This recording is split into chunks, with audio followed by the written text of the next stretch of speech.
Day by day, year by year, I try to run away from your name reaching my ear. Cannot come to realize, come to bear, that those once been with me aren't there. And slowly now I instill this fear, a fear that grows day by day, year by year, that when I look back, no one will be here, leaving me to bear the pain of those past. I wish I could hate you so that losing you wouldn't be so hard. I wish I could hate you so that I wouldn't feel as scarred. I wish you did something wrong to make me love you less, because maybe then I wouldn't be such a mess. I wish you weren't fair to me. I wish you weren't so close to me. I wish. But I also wish you were still here. I wish I had one more meal with you to share, maybe one day to show you how much I cared. Maybe then my heart would have been repaired, but now you have left me with all the guilt to bear. It's hard losing someone, and day by day, year by year, I hope I still have someone to hear. A year later, as I walk through the empty halls, I stand here, patiently awaiting your call, to gladly join you when I fall. This is what I wish for, most of all. I wrote this poem at age 13, titled One Wish, for my uncle, who died due to an unexpected heart attack that disrupted my entire family's happiness. It isn't really a sight to wake up at 1 a.m. to your parents sitting in the loft outside your bedroom, tears flowing down their tired faces as they are told the news over a single phone call. A single phone call that holds enough power to break someone's heart completely. As a 13-year-old, I thought I was the unluckiest person alive. A 13-year-old shouldn't have to go through something like that, I thought over and over. And I was right. I tried to block it away from my world. I didn't go to school on that Monday. In the week after that, I refused to explain to my friends the reason behind my sudden absence. But I still had to tell my teachers. My throat ached and begged to give out to tears each time I tried to explain, until it did. It was fifth period on the first day I was back. I was standing outside my art classroom with my teacher. It happened unexpectedly. One moment, I was telling her why I'd missed school, just as I'd successfully done 4 times before, but the next moment, I'd broken down into tears in front of my entire class. Quietly, she pulled me into her office and did probably the best thing that she could have done that day. She just quietly gave me a hug and let me cry it all out. Through quiet sobs and hiccups, I told her how my grades had slipped, how I was the unluckiest person to ever exist, and how I was also worried for my parents. She only listened. Finally, she sat down next to me after pulling out a little foldable chair. She said to me, "Shiju, you are an amazing person. It is okay to feel down at a time like this, and it is nothing to be afraid of. Grief takes time, so give it time." She then talked about how she lost her sister and how she felt about it, but as much as it seems, grief is not the topic that has brought me here with you today. It was what she said next. She said, "No matter how hard the situation, there's always something to learn. Now at this crucial moment, you have 2 choices. You could either float in that sadness and let go of yourself, or you could use your experiences as stepping stones towards a better future.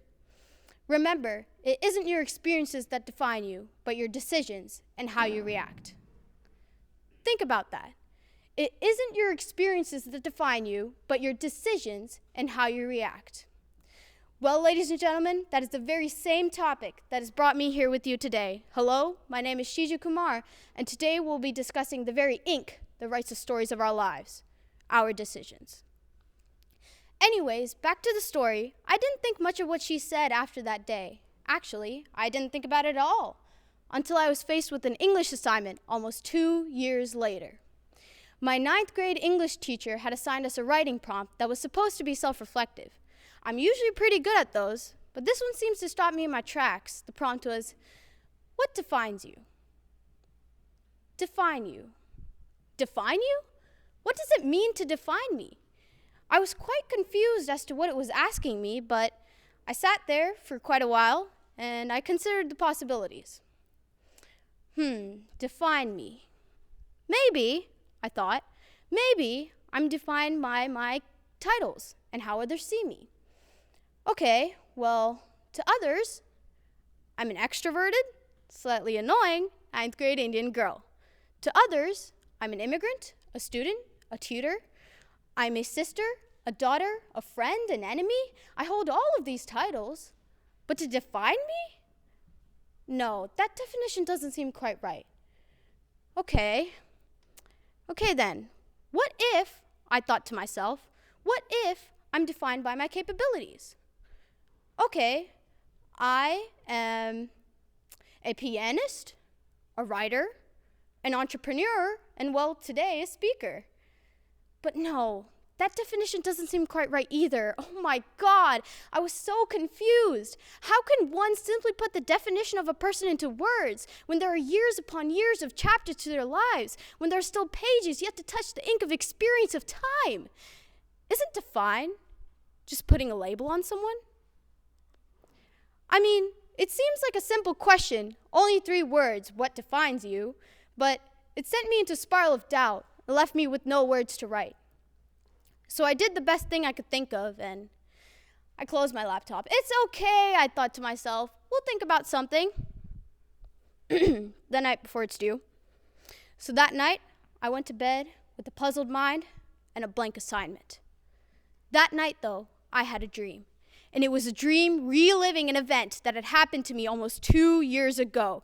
That's right, it was a dream reliving the event of when my uncle had died, of when I cried in my art teacher's classroom, of what she said to me. I woke up the next day with her words still etched in my mind.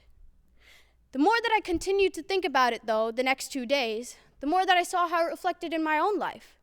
I realized that life is a series of choices, and those choices are what make our lives unique to us and make us who we are.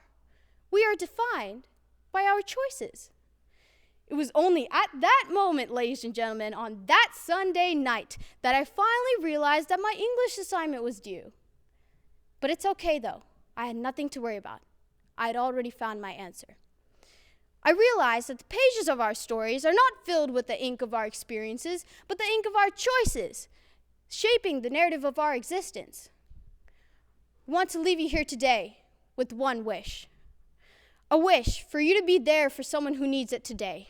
A wish for you to be the reminder to someone that it isn't their experiences that define them. It isn't what you're born with, it isn't what you've been through, and it is not what you cannot control. It is your choices and how you choose to pull yourself through that situation and come out stronger than you were before. I want you to remember that we make our choices, and our choices make us. Thank you.